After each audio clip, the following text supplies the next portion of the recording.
Hello, everybody, and we are back once again for the back nine of round two. We've saw some pretty sick action so far, and I'm joined by our pal here, Philo. How's it going, buddy? Everything's awesome, my man. Thanks for having me back. You're welcome. You're welcome. It's so great to be able to connect with our pals out in the U.S. So thank you so much for jumping on board and helping us show the world how disc golf should be played. Absolutely, brother. Pleasure. Cool, man. All right. Well, we're going to get into a little bit of the recap on the action here in a moment. And as always, we want to thank all our sponsors for all the work you guys do in supporting disc golf, the growth in Canada, the local courses, prizes, cash, everything you do. Thanks so much. We appreciate that. And to all the brands, you know that we carry in the shop. We're always trying to build the sport with that. So thanks so much. And man, I got to get this beard shaved. It's getting too long, I think. I was going to say something cheeky, but I'll keep it to myself. That's okay. That's okay. You got to take a few pot shots at me, man. You're not going to make me feel like I'm at home if you're not talking a little bit of shit. Not too much, man. I try to keep it classy. That's good. Nothing wrong with that. Okay. Where are we at here? Marty, Reason right 18 along. down. He's Yeah. putting up some strong golf, no doubt at all. Yeah, he's birdied 2/3 of the hole so far. I mean, that's pretty good. Oz, hot on his trail, 5 strokes back, 13 down. A little bit of a tougher round, I think, so far, number 2 than number 1, but that's okay. Plenty of action. Cam has struggled a little bit with the putting, but he's been playing great. Yeah, he's been throwing the disc well. Those putts are just coming up a little bit off the mark and not helping him stay on pace with the other guys, that's for sure. And Casey is coming on strong here, round 2. Front 9, we kind of expected to see him make a move here in this big open course, especially on those longer holes. So making that eagle here on hole 8 was huge. Yeah, this recap of the shot, finding a way to break this hole and put up a big play. Nothing wrong with that at all. Yeah, you got to have some courage to go for shots like that, and they should be rewarded as he was. And should be a really fun back 9 here. Sounds like the holes are going to get a little tighter for a little while before they open up towards the end, and we'll see how they fare. Technical tree shots with some water around, it looks like. So here's a frightening hole. Number 10, par 3, 162 feet. Very tight shot there. Water on the right. Obviously all OB. You've got sort of this thin line of dirt here with the basket in the center, and then you've got water on the left, all OB, all these treacherous trees that can bounce it in. If there were ever a hole that you wanted to finish short and right, this is the one. You know, there's really no reason to have any thoughts of finishing left of the target. You definitely want your disc moving away from the basket. You know, Oh, that was a miracle gap. Is it going to work out for him on the back end? Couldn't tell. I'm not sure where that disc went. It didn't. There's no OB graphic, so he's safe. But where it landed, I'm not completely sure. A little bit too short and right, but should have some kind of a putt. Maybe a little bit of that shelf to help him if he misses. Let's see how Oz takes care of this one. That looks Doesn't look too bad. bad. Not bad.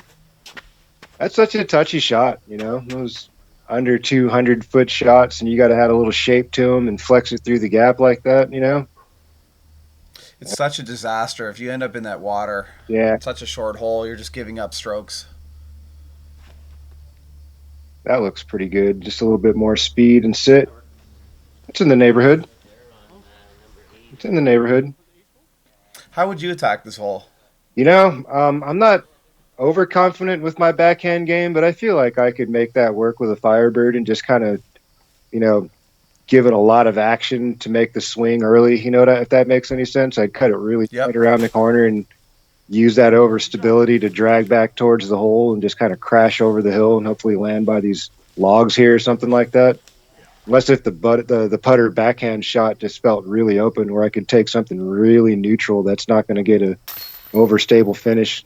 We see Casey drop in a nice birdie putt there. That was kind of a death putt if he misses that. Absolutely, it was a great shot. Uh, Look at the scramble from Marty, The putter shot considering where he on was. the air, you know. Yeah, Marty's got an interesting look. He got away with it and pushed it a little wide. Probably that stance on that side hill. And if he doesn't make that one, he's going to be in a tie ball game. Marty's struggling. Or actually, he'll be one behind. Actually, there it is. Yeah, he two-stroke swing. So they just flipped. Definitely needed. There. Get up. Oh. Just a hair short, and you knew it.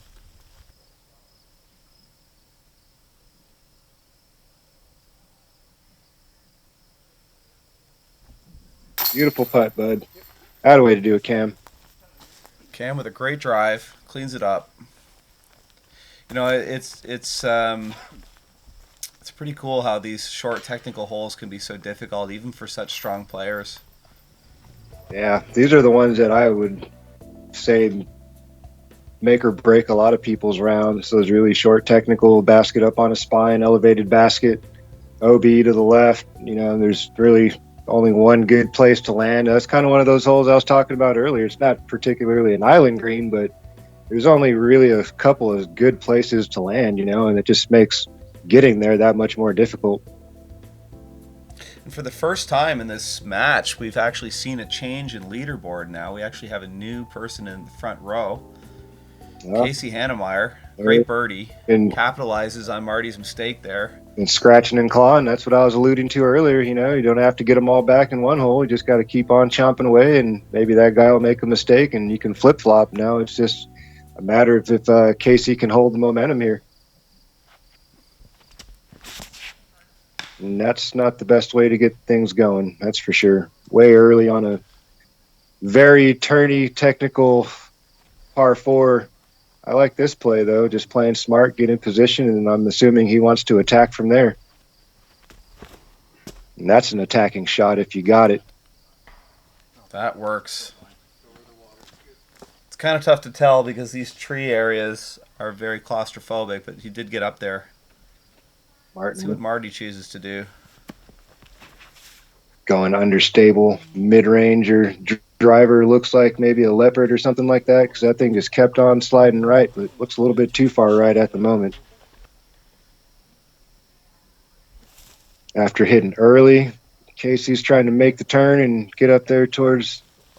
You can see me walking. Yeah. It's funny, I was moving back there trying to get into position. That looks like a nice shot there. A little bit shy of the basket, maybe. But a good second shot, avoiding all the trouble. Yeah, good second shot. He'll have a long look for his 3. Chris went aggressive off the tee, and he's got this up shot here. Looks like he's in the neighborhood maybe of the basket, maybe circle one edge. About that, yep. Yeah, 40 feet-ish, 35. Mm-hmm.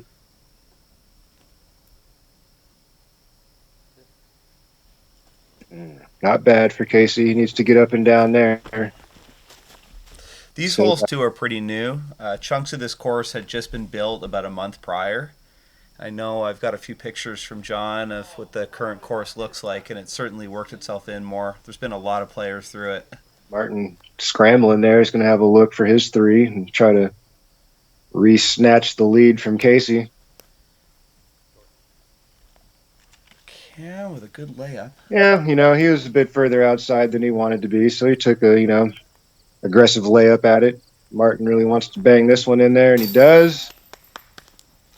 Oh, that was Chris. Shot. That was Chris. That was a great putt. Got my guy switched up for a second. There's Marty. Oh, boy. Good run there. Yeah, good run. An opportunity missed, and he's hoping Casey misses and he can retake the lead. There it is. Flip-flopping here the last couple of holes. Well, we'll see how many more opportunities Martin gives him to take advantage of, you know, and that's really where it's at now. It's not quite mano-a-mano yet, but it's getting there as this round progresses. Marty doesn't give many. No, he doesn't. We have a very similar game as far as that's concerned. We're both very greedy. Don't like to give them back once you earn them.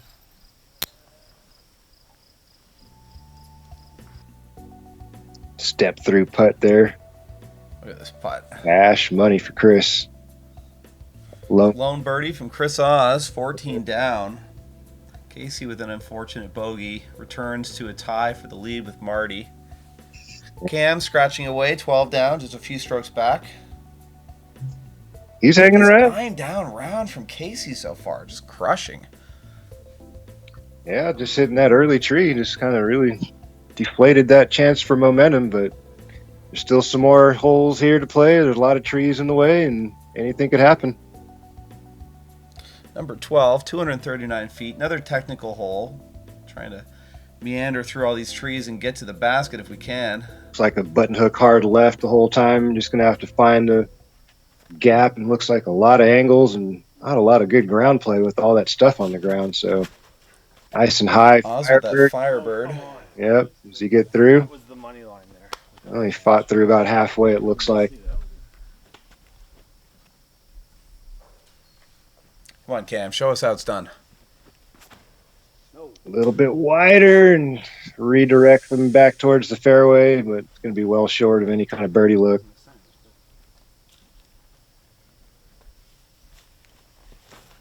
That looks like the right shape right there. Looks like he pressed it long enough. Still got towards it. Floats through. Probably caught something on its way in, but, you know, he got up there. He's most of the way. There you go. It's got a look. High, yep.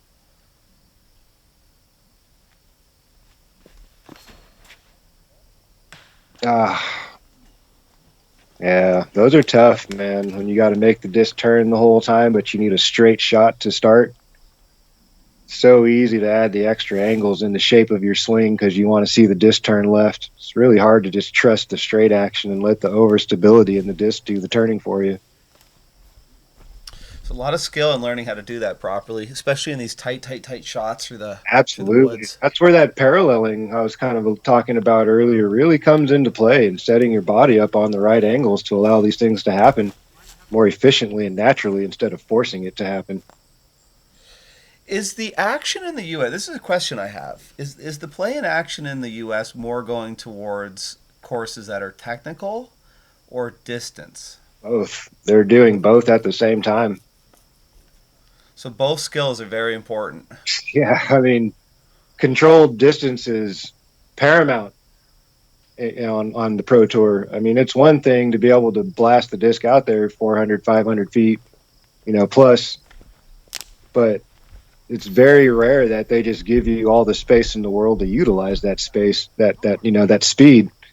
Usually there's a very defined shape they want you to throw, or a very acute landing zone that you have to aim for in order to have angles to attack the basket. So it's a very, very much so these days a combination of the two. You are going to find some courses that are a little bit more, wide open. You can get after it, and there's not too much to worry about as far as punishment's concerned, but very much so both elements of the game are on display around the country and internationally. Like everybody's watching. They're all watching the coverage. All these course designers and developers and clubs and whatnot, tournament directors, they're all watching, and they're seeing where the level's going, and they're following suit. I mean, remember when US DGC was like the only tournament that had roped OBs, fairways. That's true. Now they're everywhere. Do you like that? I don't mind it at all. It really doesn't freak me out one bit because I'm under control. It freaks people out that don't have control because they're afraid of spraying. Right. It's so hard that they don't know how to aim small and miss small. They just know they want to make the disc go 450 and get way up the fairway, but as soon as they miss an angle, OB. I love that saying, aim small, miss small. It's so true. It's a great attitude. It really helps, man. I mean, you got to have that mentality. You can't just wing the disc out there and pray for good things to happen. That's not the recipe for successful disc golf. Well, let's see if they can apply that to number 13. This is a par 4, 446 feet. Hopefully he's not too pinched off behind that tree because that was a really well-thrown disc. It's not the best camera spot there. Hopefully I move a bit to get a better angle. This looks good. I love the shape of this shot. Very well done there, Cam. Just want to kind of get through those trees enough, and then you've got a good look at the basket. Yep. You see what Martin's looking for? His body was on that line the whole time. Did you see that? Textbook. See how his body finished into the gap? His hand that released the disc was in that gap the whole time. Same thing, taking it up a little bit higher, a little bit more of a finish. Stay out of the a little bit too far to the left, I imagine. I'm sure he would have liked a few more feet to the right and not had any obstruction to his swing, but he should be okay. He's not too far away. Cam, you see the basket back there, center of your screen. Playing a little flare skip and caught some cabbage, and it just ate up all the speed. He really needed a skip there. He had the right angle on the disc, but I mean, he grabbed like a stick and some grass, and it just velcroed his disc to the ground. A little wide. That looked like Marty, nice, elegant, clean shot. absolutely up and Makes down. it look easy. Yes, he does. Another little flick shot with the flare coming up. There you go. That's the finish. I like that. That's all Cam was playing for. He just got some bad ground play. It looked a hair early, but I mean, he lost a lot of distance off of that bad ground play. There you Look at go. this gorgeous shot. Hits the pin. Nice job, Casey.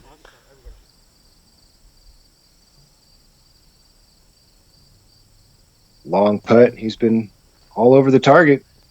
A little bit off this time, but he'll tap that in for his par and move on to the next one. Yeah, I'm really proud that Casey came out to play. He flew all the way in from BC. Come and step up and compete, and Oh, he's on the lead this card. game certainly shows it. There you go. I mean, he's heading in the right direction, sticking around on the camera card. Didn't waste his time, right? Didn't fly all the way out there for nothing. Everybody gets to watch and play.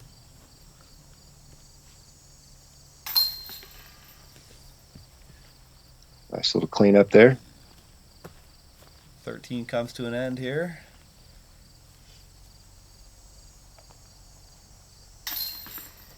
Fantastic birdie. Absolutely. Absolutely. Couple of really great birdies on that hole. One of the things I didn't mention too is where we're flying the drone here above, just up above the screen a little more. We had was this gourmet chef that was working for the day. He was making this incredible craft dinner, like homemade craft dinner with truffle sauce, and it's beautiful. I'm sad I missed out on that. That sounds delicious. Oh man, was it good? It was like homemade mac and cheese with truffle sauce and this beautiful, beautiful side. Oh, You know, I've never. I hope they bring him back. What's that? Said, you know, I've never been to Canada. Of all my international travels, it being so close, like it just hasn't come on the radar yet. Oh man. Well, you know what? We're going to be hosting some big events this year. We're trying to. Well, the plan is to basically do events that have at least 5K and cash added. And we want to try to break the 10K barrier, and that'll start to bring some more international attention. Hopefully, get some people to travel up to play. It's just been tough, right, because of the way the world is at the moment. For sure. We watched Chris try to break through there, and look at Martin just so Finesse. smooth and silky, and gives himself a circle's edge putt for his birdie. Casey Oh, no. going right into the thicket of it, and he's going to have some work to do. As we see, number 14, par 3, just 223 feet. There's a couple of routes here. You can go up the left or up the right. Hard to tell with that camera angle what happened there. It's so hard to film because you can just get 50 feet into that forest and you can't see anything. Ah, Oh, there you go. Casey's a hair short still. He's going to have a little work to do to clean up his par. See Cam's looking at a big Annie trying to get up and down. Caught some of the tree, but keeps fighting most of the way. He doesn't look too disappointed in that. Imagine that. He's up there. Oh, yeah, he's still got some work to do. He's still out. Oh, boy. Almost Good connect run. the awkward stance and against the grain putt.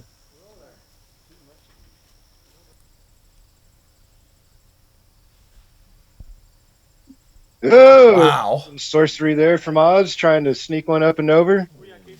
That would have been clutch. Oh, another close putt for Marty. Yeah, all over the basket. There you go, Casey. Beautiful job. Really- There you go. Heated that putt. those are confidence builders. It keeps you in the game, keeps you a little, levels up the focus a little bit more. You need to make that putt and not drop another stroke. So good on him for staying focused and finishing that hole strong. We're due for some replays here. We need some action. Well, it's a short hole, Only I don't think anybody got that one. I think everybody's walking away with par or worse. So not the easiest of holes. No highlights there. We almost had one up and over, but that was a great par putt there. All right, 14 is down, 3 pars and a bogey. Marty in first, 18. Casey right behind at 17. Chris 2 back, minus 15. Cam at 11 down. Lone bogey. An unfortunate couple of tree kicks there for Cam, and finds himself with an awkward putt for his par, and a little too awkward to connect with. And another little technical par 3 here, 242, not the longest shot. A few of these guys got a good flick, so I would imagine seeing a couple of those coming. And Marty, either a nice, smooth, silky backhand or a rock would probably be ideal for him. Just float it up there high left corner and just let the disc drag itself towards the hole. Oh, let's see what happens. Well, I expected to see a sidearm out of Chris. He's got a great one. A little bit of overflex there and have himself a pin high, but probably outside circle 1 putt. Yep, probably right on circle's edge there. And that's what I expected to see out of Martin. Backhand, something nice and silky and smooth. There you go, high left and drag the disc to the right. Just what I anticipated seeing. Beautiful. Great shot from Marty. It's one of my favorite shots to throw in disc golf, man. That takes so much control and commitment to that. This is like no-brainer for a guy with a flick, you know what I mean? One angle, one turn, But might as well hit the pin there. That was a great shot. Hang on. That's so much more no-brainer of an action to do than the righty backhand technical touch shot that Martin just threw. It's a whole different level of skill and touch. That's one of the things that Marty's a master at. Oh, another step putt sneaks in there for Chris Oz. Nicely done there, bud. Keeping up. Staying with it this round, this back 9. Martin snaps that one in there. Birdie number 2. Well on our way to a star frame. Yep. Oz had the longest putt of the bunch, so I'm pretty sure that the rest of these guys will be cleaning these up relatively easily, stress-free. There you go. Just step right up, knock it in, and a nice star frame by the fellas on a nice easy hole. Got to get her. Well done, guys.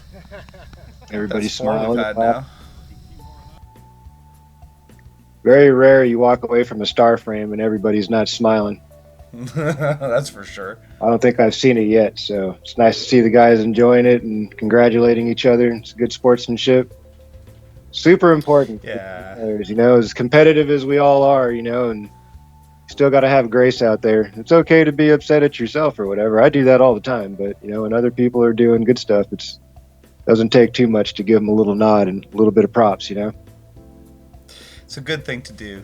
The Canadian community is pretty tight-knit, smaller, especially among the pro guys.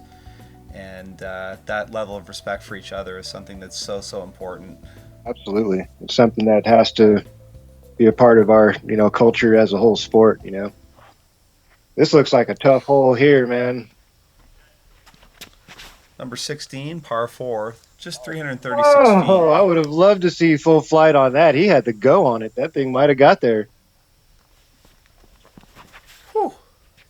Martin's playing for that left side and dragging it back into the middle like he did on the last hole, and looks like he's still in the fairway. Yep, I see it down there. Just a hair early, just 1 foot wider, and that would have been beautiful. Casey's just inches, man, inches each shot.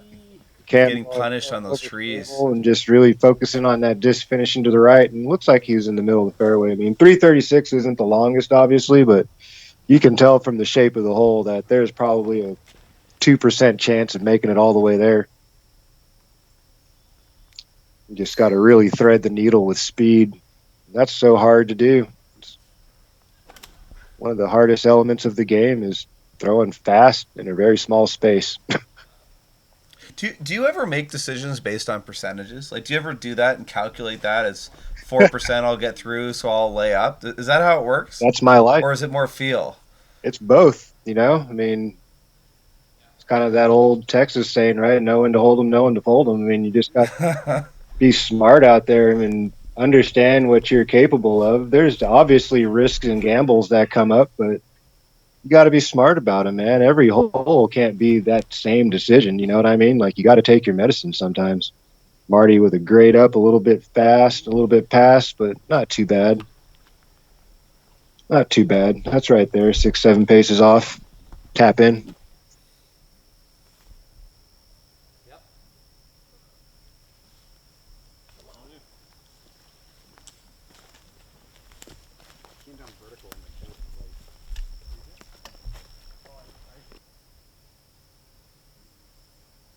Cam with a long putt. Jam it in there, Cam. Oh, man, I just want him to make these so bad. He's got great touch with his putting game. I mean, there's no doubt about that. It's just a matter of getting those things all connected. Another step through putt for Oz. That's probably 3 or 4 this round alone. Starting to get the feel. He's the king of those. He's getting the feel. Oh, spit out. those are the worst, man. Just a hair left, and it just doesn't want to grab. Those are just frustrating. I don't know what other word to use, but frustrating. Everything but in. It's painful, man, especially when it's basically perfect or very close. Yeah, a lot of people complain about these prodigy baskets, man. They're kind of like the steel curtain of disc catching, you know, like you really got to hit them pretty pure with the proper angles on them, or they're notorious for spitting the disc out. I wonder why that is. There must be an actual reason for that, because I've heard that a lot from a lot of different players. You know, they're trying to mitigate the cut through with that design, I believe, is probably their main intention for that kind of draping kind of curtain of steel. They're Right. trying to mitigate the disc actually cutting through, but then I think the chains are so heavy that it doesn't allow the disc to get beyond the rim of the bucket on the bottom. Mm-hmm. It just doesn't absorb well enough, you know, and it's physics too. I mean, you're throwing a round object that's spinning into something that can glance off, and it doesn't take much, you know. It's a little bit of both. It's a little bit of the physics and the materials, and it's, you know, partly the thrower's error, you know, and just understanding how you need to enter the chains. Do you adjust the way you putt based on the brand of basket? I try not to, but sometimes you kind of have to. Some baskets Isn't that interesting? just don't catch very well, you know, sometimes for certain styles of putt, and it's just some baskets are just greasy like that, you know. And like, think of an old mock basket and how slippery those things were. You have to like nosedive That's true. into the bucket to have any chance of staying in. There's no putting into the chains with speed. They'll just slide right out every time. Well, let's look at hole 17 here. Just 198 feet, par 3. Yeah, it looks like these guys are having a hard time finding the line with the right speed, and everything's kind of drifting on them so far. I have a feeling you would have really enjoyed playing a course this technical. I love courses like this, man. These are right up my alley. This is kind of like my home course with a little bit more of a vertical threat than more of a perpendicular threat than a vertical threat. That's kind of what I'm used to, is low ceilings with the technicality. But I don't mind the trees, you know, as long as the line is, you know, clear and fair. Like, I feel like I can make it happen. Cam, another crack at bat. Please put this in. There you go, Yes. bud. Hey, there's one. That's a good 45, 50 footer. That's a good 13-step jog up into the basket there. Much needed replay. Look at this. I kind of much prefer Beautiful that style shot. of a step through. Did you see how his foot kind of dragged after the disc left his hand? Yes. Like, I would be way more comfortable seeing that than the people progressing their lie and then letting go. Mm-hmm. Just it seems more in line with what the rule was originally designed to do. That's how I agree. I feel the same. The reason that I say that is because, like, that rule, it gets interpreted to the point where people will progress their lie. Like, if they're in the bushes and there's no way to throw through the bush, then they'll progress their lie and lift their front foot before release and then have a cleaner out from the bushes. Does that make sense? I completely understand what you're saying, because it gives you more. It gives you a different line. Like, you can create more space than what you normally would have. Yeah, that's why I don't like it, because it just leaves that interpretation open. And when you see it, you're like, wow, that person's cheating, but then you can't call them on it because the rules are written to the point where it makes that legal. Well, I wonder what they'll do. We'll see. A couple of nice birdies there, a couple of nice putts, Casey and Cam. Cam with that nice long outside circle 1, almost circle 2 range. And we're back in the world of Tiesville now. Marty and Casey sitting at 19 down. Chris just trailing by 2 strokes. He's still in the mix. A very tight race. They're still right there. I mean, Cam's not too far off. He can get a little rhythm here, finish out his round.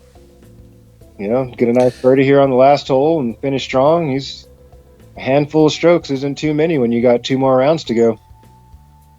Now, this hole is weird. I'm super interested in what you think about this hole, because you've got an almost 90-degree shot. Well, you'll see. Mm-hmm. Look at it. You know, you see that inside line right there. That's where I imagine most people want to go, the most direct line. But then, yeah, those types of things can happen. Hit that little skinny guy.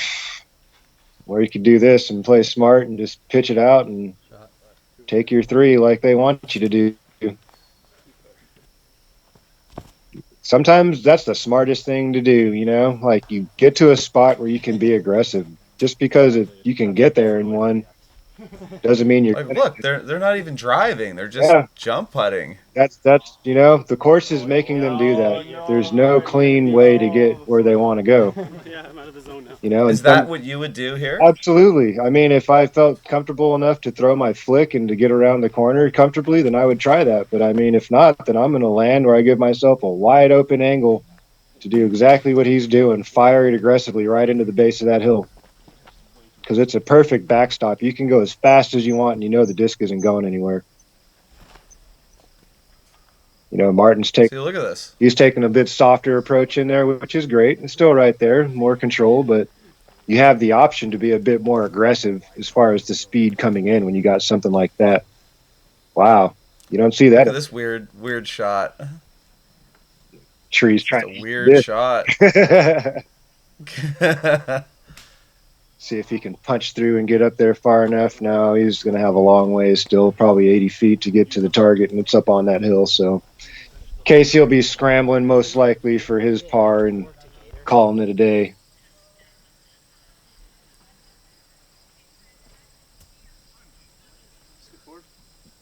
A little bit more. All right, he's inside circle 1. It's not bad. Just wanted just another 20 feet. Yeah, 25, 26, you know, a little up the hill. You can see the leaves starting to tickle around a little bit. That can make things interesting. And Casey doing the smart thing here and just pitching it up and conceding the hole. No extra mistakes needed at this point when you're in a tight battle.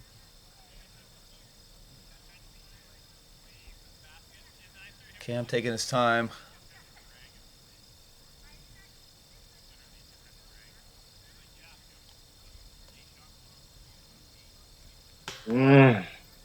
Close.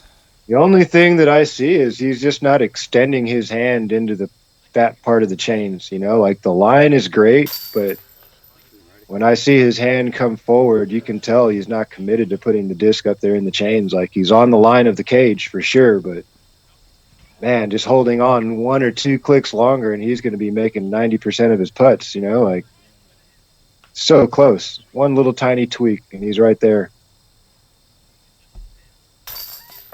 That extra little bit of power and accuracy would have just shaved, 5, 6 strokes off the last couple of rounds? Yeah, it would have been a lot. Not the power. I mean, he's got great speed and great touch with his putting game. There's no doubt about that. When I'm watching, you know, this is my first time watching him play, but he's super accurate. He's got great intentions. Like, he's shaping his putts well. Like, he's got a lot of good things cooking for him. It's just the one consistent thing that I've seen is he's on like front cage at least half of those missed putts. And that's all just not completing your hand into that zone, into the basket, really seeing your hand meet your eye on the way forward. Just a hair low. That's great analysis. Just a hair low. One little click higher and the disc will rise and carry straight into the chains on the line that he's been putting on. He's been throwing fantastic lines. It's funny, too, when you say one little click. I'm like, I know exactly what you're saying. Just hold on one smidgen longer, man. Just one little tiny click longer, man, and it's in there. Just trust that disc into the chains, man. Well, there we have the back nine of the Prodigy course. 329.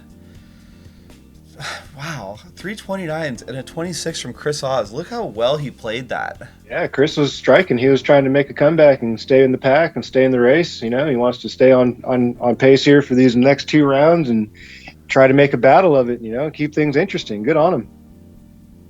Well, tight battle so far. Overall in the standings right now, Marty, Casey, and Chris Oz in that tight battle we've been watching so far. It looks like James Deong has moved himself up from the chase card and tied for second place, so that'll be interesting. We'll have a reshuffle going into round 3. Hey, and one card, yeah. Josh is just to stick off of being on the lead card, so Chris has got to stay strong and keep chugging along. Cam fell off a little bit. He's down in the middle of the pack on the second card, but he's got some game. He's in good company with some good players around his rating, and he can just kind of hold his own, play strong. Might bump himself back up to the lead card for final round. Well, there'll be plenty of action coming up. Josh Pryman, you got to watch this guy play. It's pretty incredible. He's been working hard in his game and been improving quickly. So hopefully we'll see him move up to the lead. With that said, guys, once again, we appreciate all the support at the retail store. And Philo, you want to talk a little bit about your site, what you've been up to? I guess I could throw a few lines out there.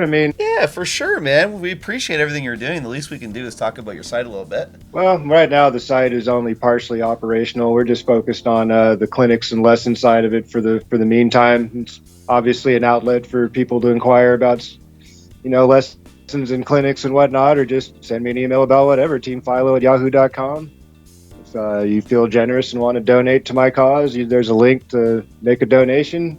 I've got a Patreon. I usually put most of my commentary rounds up there. You can check that out. Definitely going to be branching out, doing some more commentary this year. Be adding some more clinic stops to my touring season, more official clinic stops, stuff like that. The Team Philo shop online store should be coming along soon. We're waiting on. Oh, I can't wait for you to do that. You have some pretty awesome gear. I've got some swag. Well, I've been tiptoeing into this for a number of years, man, but I've been ordering up some stuff and testing some things out, testing out some products and see how they work, see how they look, make sure I'm not, trying to sell some garbage out there. So, I definitely do some quality control and make sure when we launch, everything's looking good and feels good and good quality and things people will be excited about. That's awesome, man. Well, if getting some lessons or working on checking out your clinics and stuff is anything like the analysis you're having on this game, and well worth the money. So everybody check out what Philo's been working on, and we'll be back on the program next for round 3.